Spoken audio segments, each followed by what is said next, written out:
Nous allons voir ici l'imputation avancée des documents. Alors, pour rappel, l'imputation comptable permet d'attribuer un compte comptable à une opération selon la nature de celle-ci, en lui attribuant une ou plusieurs catégories propres au plan comptable de votre entreprise. Nous allons donc voir ensemble toutes les possibilités pour assigner plusieurs catégories à vos documents. En effet, cela sera utile dans plusieurs cas. Dans le premier cas, s'il y a différents types d'achats ou de ventes sur la même facture et qu'il vous est nécessaire de les séparer comptablement. Dans un second cas, si vous avez des factures avec multitaux de TVA dont il faut séparer comptablement chaque montant. Et enfin, dans un dernier cas, pour l'enregistrement comptable des options de facture, par exemple des frais de port, des déplacements, etc. Alors, nous allons voir maintenant comment effectuer une imputation avancée sur un document. Et pour cela, rendez-vous dans l'onglet Pré-compta, Mes factures, et je vous laisse sélectionner la facture de votre choix. Il faudra ensuite cliquer sur les paramètres en haut à droite et cliquer sur Activer l'imputation avancée.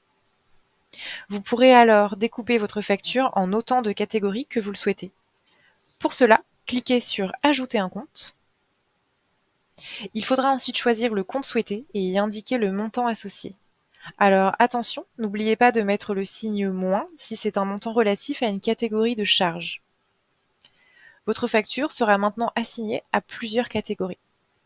Maintenant que nous avons vu le processus manuel, sachez qu'il est également possible de faire une imputation avancée automatiquement.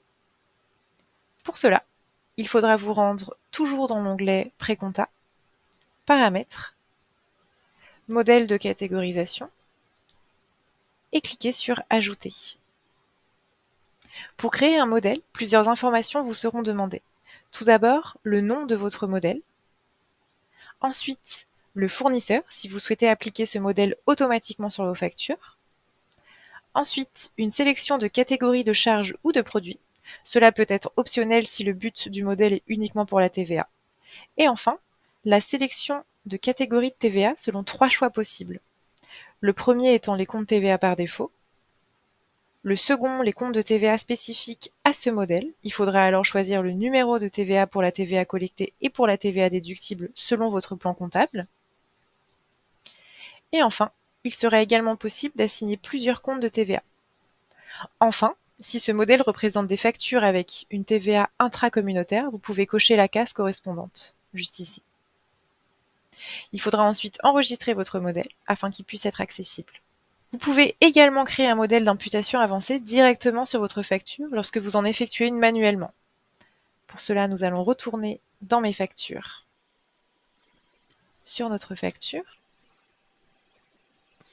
Il sera donc possible de créer votre modèle d'imputation en cliquant sur le bouton Enregistrer le modèle d'imputation. Sinon, il sera également possible de le créer juste avant de cliquer sur Imputation avancée en cliquant sur Créer. Pour finir, voyons comment appliquer un modèle d'imputation avancée sur une facture. Nous sommes toujours sur notre facture. En cliquant sur les paramètres, vous avez ici la possibilité de sélectionner un modèle de catégorisation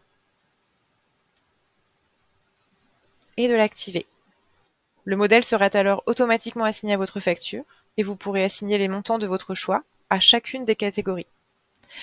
Il est bon à savoir que si vous avez fait le choix d'un seul compte de TVA, le montant reconnu sur la facture sera automatiquement assigné à la catégorie de TVA. Il ne sera donc pas nécessaire de faire des imputations avancées à chaque fois. J'espère que cette vidéo vous aura aidé.